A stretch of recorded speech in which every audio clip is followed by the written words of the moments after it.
અમદાવાદમાં ઓલેક્સ મારફતે થતી ઠગાઈનો મોટો ભંડાફોડ થયો છે. અમદાવાદ એલસીબી ઝોન 5ની ટીમે વસ્તુ તપાસવાના બહાને લોકો સાથે ઠગાઈ કરનાર સુરેશ ઠુમ્મર નામના શખ્સને ઝડપી પાડ્યો છે.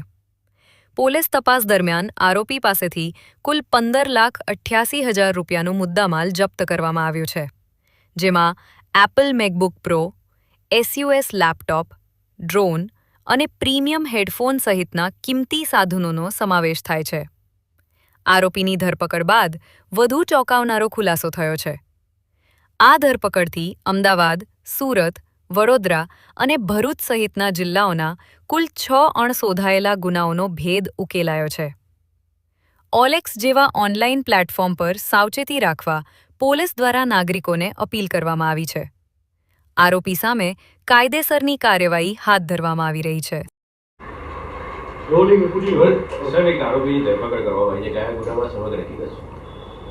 ઝોન 5 એલસીબી છે. ઝોન 5 એલસીબીની ટીમ દ્વારા એક આરોપી સુરેશકુમાર નાથાલાલ ઠુમ્મરની ધરપકડ કરવામાં આવેલી છે.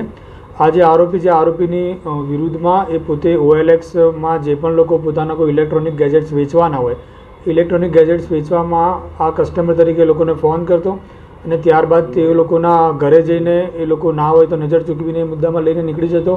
એ સિવાય એ પોતે ઘણી જગ્યાએ એવું કરતો કે પોતે આ વસ્તુ ચેક કરશે, ચેક કરીને ત્યારબાદ એ કન્ફર્મ થશે ને વસ્તુ ઓકે છે તો પેમેન્ટ કરશે, એ રીતના લઈ જતો. અથવા તો પછી જ્યારે પણ કોઈ કસ્ટમર ઘરે ના હોય એવા ટાઈમે કસ્ટમરને પોતાની વસ્તુ કે આજુબાજુમાં આપી દેવા અથવા કોઈ જગ્યાએ મૂકી દેવા અને પોતે ચેક કરીને ગમશે તો એ પેમેન્ટ આપી દેશે. અને જે માર્કેટ રેટ હોય, માર્કેટ રેટ કરતાં વધુ રેટ કસ્ટમરને ઓફર કરતો, એટલે જેનાથી જે વસ્તુ વેચનારા છે એ લોકો એનાથી આકર્ષિત થઈ આની જોડે ડીલ કરતા હતા અને ત્યારબાદ હું વસ્તુ લઈ જઈને ઓનલાઈન પેમેન્ટ કરી દઈશ, પણ તે ઓનલાઈન પેમેન્ટ કરતો નહોતો.